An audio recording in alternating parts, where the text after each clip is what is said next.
안녕하세요. 반갑습니다. 네, 안은주입니다. 저는 국제기구 경험이 UN 대표부하고 유네스코 대표부에 근무를 했었는데요. UN 대표부는 조금 한 20년은 된 것 같은 느낌이 듭니다. 그런데 유네스코는 최근에 있었습니다. 2018년부터 2020년까지 있었기 때문에 제가 오늘 말씀드릴 거는 유네스코 사무국에서 사무국 직원들과의 받은 느낌 이런 거를 위주로 좀 말씀을 드리고자 합니다. 우선 제가 간단하게 여기 모이신 분들이 이미 아시는 거이실 수도 있는데요. 다양한 국제기구가 있다는 것에 대해서 좀 말씀을 드리고 짚어보고 넘어가겠습니다. 아시는 분은 아시겠지만 UN 시스템은 UN 및 산하기구로 이루어져 있고요. 특히 헤드쿼터스라고 하는 그런 UN 본부는 사무소가 4개 있습니다. 뉴욕과 케냐 나이로비, 제네바, 비엔나에 있습니다. 그리고 UN에는 5개의 UN 지역위원회가 있는데 방콕, 베이루트, 칠레 산티아고, 제네바, 그리고 에티오피아의 아디스바바, 그리고 굉장히 분쟁 지역 여러 군데에 평화유지단이 나가 있습니다. 그리고 UN 시스템이 아니더라도 UN 체제 사무국이라고 해서 가령 독일 보내는 UN 기후변화 협약 사무국이라든지 우리나라에도 있죠. GGGI라고 해서 녹색 글로벌 그린 그로스 인스티튜트가 있고, 그리고 글로벌 클라이밋 펀드가 또 우리나라에 있고요. 협정이라든지 이런 것을 통해서 회원국들이 같이 설립하는 그런 사무국이 있는데, OPCW는 화학무기 금지 사무국으로 지금 네덜란드에 있죠. 이렇게 다양한 국제기구가 있습니다. 그런데 제가 지금 말씀드린 도시들은 아주 대표적인 도시들이고, 국제기구의 본부가 있는가 하면 여러 현장 사무소가 있습니다. 그렇기 때문에 만약에 국제기구 직원이 되고 싶으시다 하시면 전 세계 방방곡곡에 나의 진출이 가능한 그런 장소가 있다, 이렇게 생각하시면 될 것 같습니다. 그리고 직접 지원하는 방안이 있고, 그리고 한국 정부가 지원하는 방안이 있는데요. 직접 지원은 사무국의 공석, 응모에 응하시는 거고, 이거는 부지런하게 사무국 홈페이지를 보시면서 본인 스스로 찾아다녀야 하고요. 그리고 YPP라고 해서 Young Professional 프로그램이죠. 이거는 그 사무국의 과소 대표되거나 대표가 아예 안 된 국가들의 국민을 상대로 하는 프로그램입니다. 그래서 우리나라도 가끔은 YPP 대상국일 수 있기 때문에 그런 것도 각 국제기구를 보시면서 찾아다니셔야 할 것 같습니다. 그리고 무급이기는 하지만 인턴십 기회도 있기 때문에 부지런하셔야 됩니다. 그래서 홈페이지를 계속 체크해 보시는 그런 게 가능하고요. 그리고 한국 정부가 지원하는 기회도 상당히 많습니다. 외교부 국제기구 인사센터 홈페이지가 있는데, 여기를 보시면 주니어 프로페셔널 오피서라든지 국제기구 초급 전문가, 아니면 UN volunteers 뭐 이런 것들이 있고, 인턴십은 뭐 우리 국제기구 쪽에 나가 있는 우리 한국의 대표부의 홈페이지 연동을 통해서 이런 게 소개되기도 하는데요. 뭐 인턴십 자체를 우리가 스폰서하지는 않습니다. UN의 주요 업무 영역 관련해서 많은 능력이 필요한데요. 간단하게 말씀드리면 데이터를 분석하고 그리고 운영하는 것 관련해서 기본적으로 여러 가지 인력이 필요할 것이고요. 그 다음에 스트래테직 포사이트라고 해서 우리가 많이들 역사의 변곡점에 있다고 합니다. 그동안 상상도 못했던 그런 최근에 있었던 코비드 팬데믹도 그런 것이죠. 그런 글로벌한 이슈, 문제가 터지고 있는데 이것에 대해서 대처하는 방안, 그리고 미리 이거를 예견하는 그런 능력, 이런 것도 스트래테직 포사이트에 들어갈 것이고요. 그 다음에 디지털 트랜스포메이션이 있습니다. 이거는 점점 어떤 디지털화로 인해서 우리의 환경이 바뀌어가고 있고, 그리고 국가와 국가 간의 관계, 국가와 시민 간의 관계, 시민 간의 관계도 디지털 트랜스포메이션을 겪고 있습니다. 이런 것에서 UN이라든지 국제기구가 자유로울 수 없기 때문에 이것은 앞으로 주요한 업무 영역이 될 것으로 생각이 됩니다. 그리고 클라이밋 액션 관련해서도 우리가 존재에 대한 위협이라고 하죠. 그래서 전체적으로 어떤 어젠다를 가지고 어떤 맨데이트를 가진 국제기구이던 것 간에 기후변화에 대한 대응이라든지 적응 문제는 관통하는 그런 주제가 될 것으로 생각이 됩니다. 그다음에 크라이시스 리스폰스는 여러 가지가 있을 수 있습니다. 인도주의적인 그런 크라이시스일 수도 있고 어떤 분쟁 지역의 크라이시스일 수도 있는데 이에 대한 대처 능력이 그리고 대응 능력이 굉장히 유엔의 주요한 업무 영역 중에 하나입니다. 그리고 인권에 관한 부분, 민주주의라든지 법치를 중시하는 그런 영역이 항상 주요한 업무 영역이고요. 그 다음에 파트너십이라고 하면 이것은 유엔이 회원국들과 기타 비정부 주체 그리고 기타 여러 주체를 연결하는 역할을 하기 때문에 어떤 파트너십을 제고하고 고취하는 것도 유엔의 주요 업무 영역이 되겠습니다. 리소스 모빌라이제이션을 쉽게 말하면 어떻게 하면 자금을 확보하느냐이거든요. 그래서 어느 국제기구이든지 간에 회원국의 분담국으로 운영되는 곳도 있지만 자발적 기여금이라든지 아니면 스폰서십 같은 것이 굉장히 점점 중요해지고 있습니다. 그렇기 때문에 국제기구 직원에게 요구되는 능력 중에 점점 중요해지는 것이 리소스 모빌라이제이션인 것 같습니다. 그 다음에 스트래티지 커뮤니케이션도 SNS의 발전 그리고 텔레커뮤니케이션의 발전으로 인해서 어떤 그 소통의 대상이 점점 많아지고요. 그리고 소통의 대상이 굉장히 다양하지 않습니까? 그렇기 때문에 이런 소통을 전략적으로 해야 한다. 이런 측면에서 이런 스트래티지 커뮤니케이션이 유엔의 주요 업무 영역이라고 볼 수 있습니다. 그러면은 유엔의 여러 가지 잡 패밀리스가 있는데 어떤 부분이 여러분이 관심 있는 그런 부분이 될 수 있고 이런 잡 패밀리에 속하는 그런 일자리를 찾으려면 어떤 전공이라든지 어떤 경험을 쌓아야 하나 이런 거에 대해서 잠깐 짚고 넘어가면 경제사회 개발이라는 부분은 마약 통제, 범죄 예방, 환경, 인구, 사회 문제 이런 것들이고요. 여기에 관련해서 통계가 점점 중요해지고 있죠. 그리고 개발 이런 것들이 이 잡 패밀리에 들어간다고 볼 수 있습니다. 그리고 공보, 퍼블릭 인포메이션 및 회의 운영. 이거는 유엔에서 나눈 그런 카테고리인데요. 이거는 데이터 관리라든지 문서 관리, 정보 관리, 언어, 통역, 번역 이런 게 있겠죠. 의전 이런 것을 의미하고요. 또 공보 서비스도 여기에 포함됩니다. 그 다음에 정보통신 기술은 미디어, 텔레콤 기술, 그리고 정보 시스템 조직 관리 이런 것들이 있고요. 그 다음에 조직 관리 및 운영은 행정, 감사, 회계, 윤리, 어떤 조사라든지 재정, 인력 투자 운영 매니지먼트 굉장히 많은 것들이 조직 관리 및 운영에 포함이 됩니다. 그렇기 때문에 만약에 내가 어떤 인권이라든지 개발이라든지 경제 이런 것들에 대한 전문성이 없다, 내 전공이 이거랑 상관이 없다고 해도 국제기구에서는 일할 수 있는 기회가 굉장히 많거든요. 행정 전문가도 될 수 있고 통계 전문가도 될 수 있기 때문에 어디서 자신이 필요할지 모릅니다. 그렇기 때문에 지금 전공을 이미 가지고 계신 분들은 어떻게 이걸 잘 활용하실 것인지를 잘 궁리해 보시는 게 좋을 것 같습니다. 그 다음 법률이 있는데요. 이것은 사무국 및 유엔 기구에 대한 법률 서비스를 의미하는 것이고요.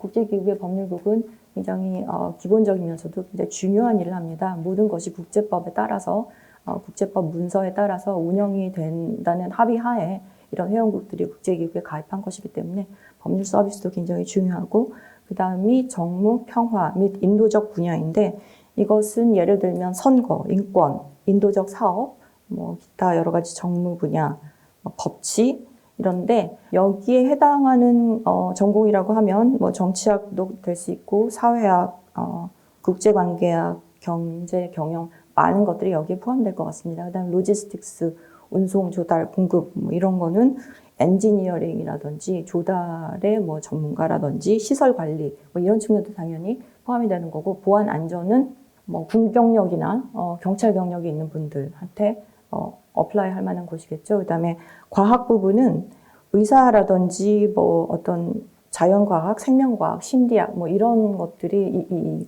여기에 포함됐다고 볼 수 있겠습니다. 유엔 및 국제기구 진출 시 자격 요건은 다양성을 존중하는 자세, 그리고 신념, 자신의 신념, 열정, 체력과 건강 이런 것이 굉장히 중요하고요. 그 다음에 전문 지식은 당연히 필요한 것이고 그리고 경력이 중요합니다. 어학 능력도 중요한데 유엔 전문기구에서는 실무 언어라고 하면 보통 영어하고 불어 능력을 말합니다. 그렇기 때문에 적어도 하나는 능통하실 필요가 있고 그리고 만약에 뭐 파리에 있는 유네스코라고 하면 불어를 할 수 있는 능력이 상당히 채용에 있어서 가점을 받는 그런 자격이 될 수 있을 것 같습니다. 유엔 이력서를 작성을 하신다면 뭐 유엔만이 아니라 다른 국제기구라도 자신의 비전 그리고 나의 밸류라 하면 내가 이 국제기구에 가져올 수 있는 그런 밸류를 얘기하는 것이죠. 그렇기 때문에 이 밸류를 얘기할 때 보통 초심자들이 좀 실수를 저지르는 것이 여기에 제가 채용이 된다면 저의 어떠한 커리어에 도움이 될 것 같고 저의 목표에 도움이 될 것 같아서 지원하게 됐습니다 하면은 그것은 사실 뭐 좋은 그런 그 프레젠테이션은 아닙니다. 내가 이 기구와 어떻게 잘 맞고 내가 어떻게 이 기구에 공헌할 수 있나 이런 점들을 강조하는 것이 도움이 됩니다. 그러니까 어디까지나 나의 오리엔테이션이 아니라 내가 원하는 그 기구에서의 역할, 오리엔테이트 된 것이 굉장히 중요하고 앞서도 이제 말씀하신 분들이 강조를 하신 것 같은데 추천서라 함은 나에게 누가 추천서를 써주느냐가 중요한데 어디를 가든지 항상 레퍼런스를 요구를 합니다. 그 레퍼런스는 나의 상사는 아주 기본이고요. 나의 상사뿐만이 아니라 동료도 될 수 있고 누구든지 될 수 있습니다. 일단은 제가 나의 레퍼런스는 이런 사람입니다라고 일단 써야 되잖아요. 그런데 상사가 나에 대해서 나쁘게 얘기를 하면 그분은 뭐 이제 완전 가능성이 없어지는 거죠. 그러니까 어느 기구를 가든지 굉장히 중요한 것이 인적 관계. 저분은 나의 레퍼런스가 될 수 있다는 생각을 가지고 꼭 그것만이 목적은 아니지만 관리를 해나가는 것이 굉장히 중요한 것 같습니다. 국제기구가 필요로 하는 사람, 이제 저의 경험상으로 제가 유엔 대표부에 있을 때는 연차가 좀 낮았어요. 그래서 주로 하는 거가 회원국들 간의 디베이트, 토의라든지 아니면 워킹그룹, 결의안 컨설테이션 이런 데 참여를 해서 다른 나라의 외교관하고 주로 상호작용을 하는 것이었거든요. 그래서 그때 사실은 뭐 다른 나라 외교관들에 대해서 많이 느끼고 나의 위치라든지 나의 아직 능력이 모자라다 이런 점을 굉장히 많이 느꼈는데 사실 뉴욕에 있는 그 유엔 대표부에서는 사무국 직원들하고는 많이 접촉이 없었습니다. 그런데 유네스코에 와 보니까 유네스코의 특징 중에 하나가 주로 어떤 결의안을 통해서 회원국들이 어떤 역할을 하기로 서로 이행하기로 합의하는 그런 것보다는 사무국에 어떤 일을 지시를 하고 그리고 회원국은 모니터링을 하는 경우가 많았어요. 그러다 보니까 자연히 사업을 많이 하는 유네스코이다 보니까 유네스코 직원들하고 굉장히 많이 그 인터랙션을 하게 됐는데요. 그러면서 이제 제가 국제기구는 비단 유네스코만이 아닙니다. 이런 사람들을 필요로 하겠구나 하는 느낌을 가져서 그걸 좀 공유를 하고 싶습니다. 왜냐하면 여러분들이 이제 앞으로 어플라이를 할 때 이런 자질을 내가 지금부터 강화해 나간다라고 생각하면 도움이 될 거라고 생각을 하거든요. 일단 업무 능력, 전문 지식, 경험 및 경력은 굉장히 주의 깊게 쌓아 가셔야 되는 거고요. 어학 능력 굉장히 중요합니다. 그런데 하나 코션을 드리고 싶은 게 내가 어렸을 때 외국에 살지 않았기 때문에 내 발음이 네이티브 같지 않다라고 해도 국제기구 사무국에 가면 발음이 정말 천차만별이에요. 소통만 명확하게 하시면 됩니다. 잘 들으셔야 되고 잘 말씀하셔야 되고 클리어해야 되고 문서 작성하는 그런 경우가 의외로 많아요. 국제기구에서는 그런 의사소통을 이메일을 통해서 많이 하고 내부 메모를 통해서도 하지만 어떤 그 사업을 승인받거나 이거를 연장받기 위해서 프레젠테이션을 많이 해야 되거든요. 이런 것들을 다 사무국 직원이 작성을 해야 되는 겁니다. 그렇기 때문에 그런 능력을 좀 지금부터 본인이 아주 체화될 수 있도록 하셔야 될 것 같고요. 그럼 행동은 기본적으로 국제기구에 응모하시는 분들은 기본적으로 굉장히 진취성이 있는 분이고 행동력이 좀 강한 분들인 것 같아요. 성향상. 그런데 적극성과 그리고 일이 좀 내가 원하는 대로 빨리빨리 안 되더라도 인내심을 갖고 꾸준하게 추진하는 그런 꾸준함, 이런 행동 가짐이 굉장히 중요한 것 같고, 그다음에 태도는 당연히 여러 문화, 여러 사회, 그다음에 여러 종교를 가진 분들이 모여 있기 때문에 이와 관련해서는 개방적인 자세가 필요합니다. 포용적인 자세, 그리고 기본적으로 열정이 있어야 되고 자신의 어떤 비전이 있어야 됩니다. 그리고 포용력이 있어야 되는데 그 비전에 대해서 제가 조금 말씀을 드리고 싶은데 앞으로 이제 실질적으로 어플라이를 할 때 그때도 좀 도움이 될 것 같지만 유엔에도 비전이 있죠. 유엔의 비전은 유엔 헌장에 나와 있습니다. 그리고 헌장 외에도 어떤 보편적 인권 선언이라든지 인권 협약, 최근에 2030 어젠다와 지속가능 발전 목표가 있죠. 그 다음에 또 파리 기후 협정 등이 어떤 지금 현재 유엔의 청사진입니다. 그런데 보면은 그 기구의 수장이 있잖아요. 수장이 선거로 임명이 되는데 그 수장들이 그 자신의 텀 동안에 어떤 비전을 항상 제시하는 게 있어요. 가령 유엔 사무총장 같은 경우는 2017년 1월 1일부터 시작을 했잖아요. 그래서 2026년 말에 10년 연임을 했으니까 10년의 임기가 끝납니다. 그런데 작년에 Our Common Agenda라는 거를 발표를 했어요. 그런 커먼 어젠다는 이제 국제기구가 앞으로 이거에 나의 임기 동안에 집중을 한다는 것입니다. 만약에 뭐 레주메라든지 모티베이셔널 스테이트먼트를 작성할 때 이 기구를 이끄는 수장의 그런 비전이 무엇인가를 한번 보시고 이게 적절히 녹여지도록 하면은 어떤 남들보다 뭐 레주메가 조금 더 눈에 띄는 그런 효과가 있을 수 있고요. 가령 유네스코 같은 경우는 세계대전 끝난 다음에 어떤 모토를 가지고 탄생을 했냐면 평화의 방벽은 각 개인의, 각 여자, 남자, 각 개인의 마음속에 세워야 한다. 이것을 교육, 문화, 과학을 통해서 이루어 본다. 이런 게 모토입니다. 근데 그런 거는 굉장히 지금 뭐 누구나 다 쓰는 거죠. 그런데 최근 사무총장은 아줄레 사무총장인데 그분은 전략적 전환, 그거를 본인의 어떤 그 어젠다로 가지고 들어왔어요. 그래서 CV 같은 것에 그 수장의 비전을 담으면 도움이 될 거라고 생각이 되고, 그 다음에 지식, 이거는 우리가 지금 학교에서 배우고 나가는 지식은 금방 아웃데이티드 됩니다. 계속 꾸준히 배운다는 자세 자체를 배워가지고 가는 게 굉장히 도움이 될 거고, 기본 상식이 있어야 되고, 이 상식은 판단을 정확하게 하는 데 도움이 되기 때문에 항상 나 말고 주변에 대해서 관심을 가지셔야 되고, 호기심이 굉장히 중요하고요. 이런 게 기본 자질이라고 저는 생각합니다. 조금 더 세분해서 제가 말씀드릴게요. 소통 능력. 정말 중요합니다. 자기의 머릿속에만 갖고 있으면 소용이 없어요. 국제기구는 특히 말로써 많이 풀어가기 때문에 이런 소통 능력, 클리어한 소통 능력이 중요하고, 혼자 일하지 않습니다. 팀워크 굉장히 중요하고, 이 일을 통해서 자신의 쌓여지는 평판, 이거가 계속 따라다니거든요. 이 부분은 굉장히 중요하기 때문에 팀워크를 하는 사람이다, 팀 플레이어다, 이런 인상을 가지시는 게 굉장히 좋고, 어떤 계획성 있고 기획력이 있다는 것이 필요하고요. 책임지는 자세, 그리고 창의성.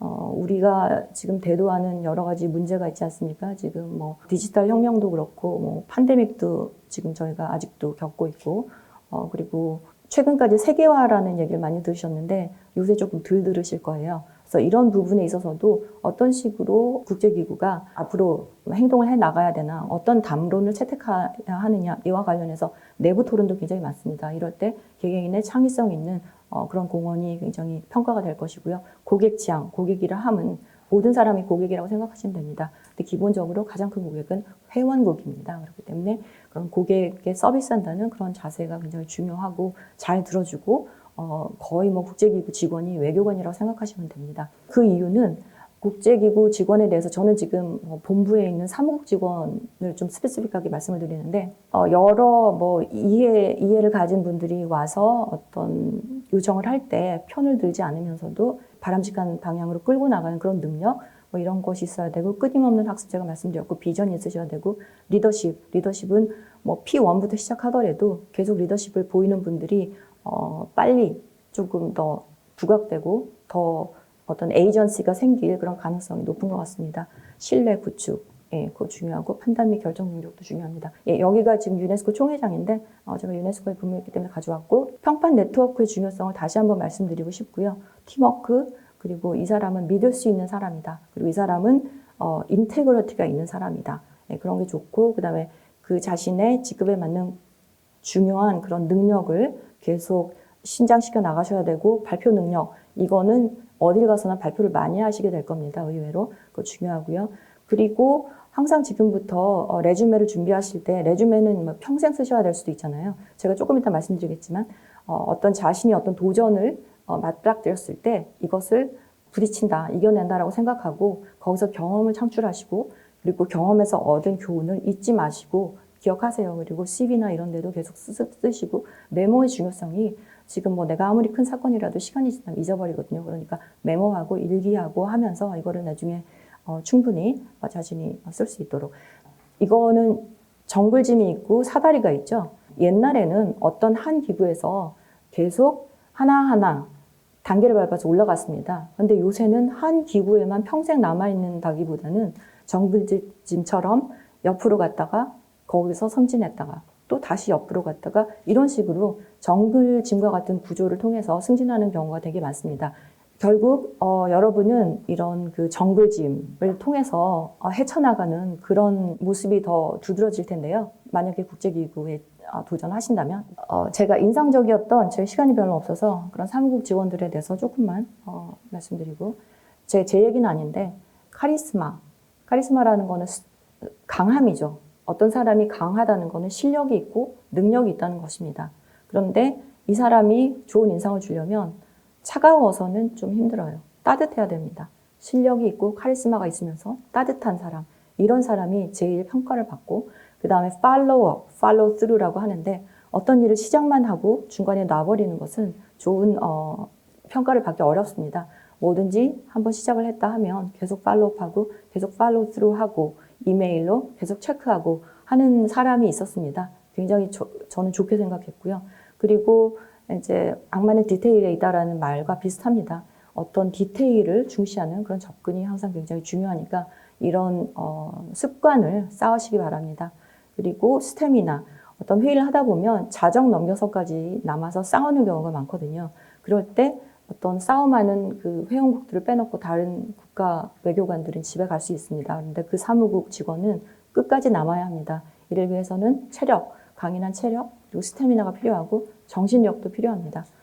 그리고 끈질김, 그리고 상대방에 대한 설득력, 그다음에 네트워킹 능력, 포용력, 문화에 대한 개방성, 타자를 이해하는 능력, 그리고 커미트먼트, 끈질기게 여기에 대해서 기여하고 내가 어떤 공헌을 하려는 그런 의지, 이런 거를 커미트먼트라고 제가 표현을 하겠습니다. 뭐 짧은 시간이지만 말씀을 드렸고요. 혹시 질문이 있으시면. 유엔에서 일을 하거나 하려면 영어랑 프랑스어 그런 언어를 해야 한다고 하셨는데 영어는 이제 아까 전 세계적으로 공용어로 받아들여지는 편이어서 이해가 됐는데 어쩌다가 프랑스어가 공용어처럼 됐는지 궁금합니다. 네네. 제가 다시 한번 명확하게 말씀드릴게요. 영어하고 불어가 워킹 랭귀지입니다. 이제 6개의 공식 언어가 있고요. 거기에는 뭐 중국어, 그다음에 러시아어, 서바나어, 불어, 영어, 아랍어만 이렇게 있고요.